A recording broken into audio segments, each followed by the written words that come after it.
So guys, natapos na natin i-install yung ating water heater, no? So may kasama rin siyang circuit breaker.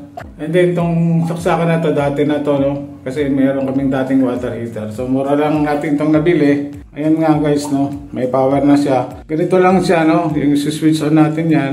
And then guys, may initial temperature yan, no? From P1 to P7, may setting na talaga siya, no? So kung gusto nating i-increase yan, up lang natin, ano, hanggang P7. So yung P7 yung pinakamataas ng temperature.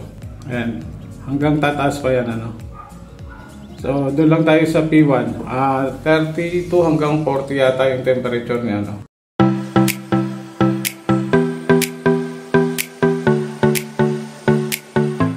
Hello po, another day, another tutorial video na naman po.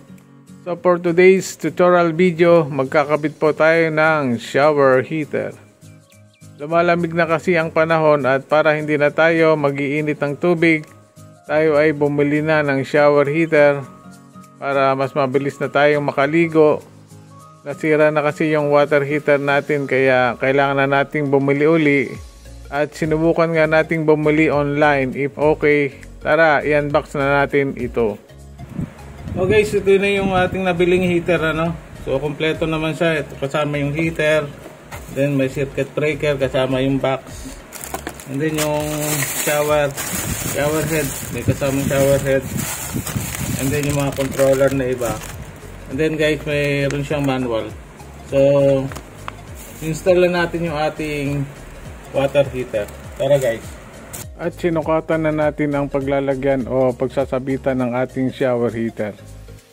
Pagkatapos nga natin sukatan ay gumamit tayo ng handrail at drill bit na pangbato upang butasan ang paglalagyan natin o pagsasabitan ng shower heater.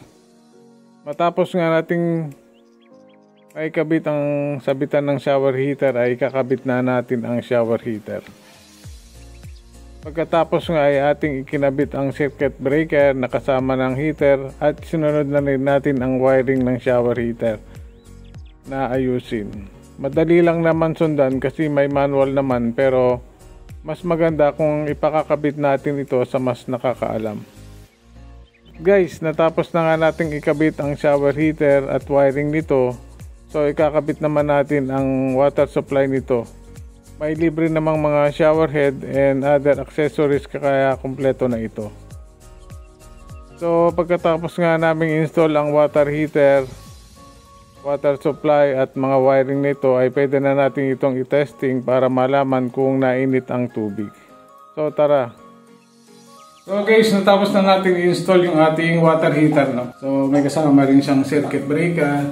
And then itong saksakan na to, dati na to, no? Kasi mayroon kaming dating water heater. So mura lang natin itong nabili. Ayan nga guys, no? May power na siya. Ganito lang siya, no? Yung switch on natin yan. And then guys, may initial temperature yan, no? From P1 to P7, may setting na talaga siya, no?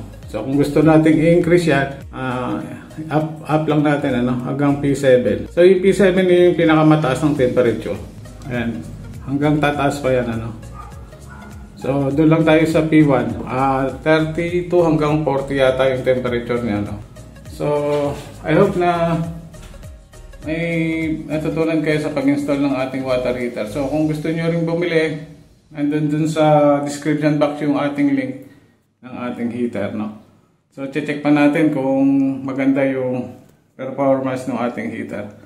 So yun lang at ingat po and God bless. Bye bye.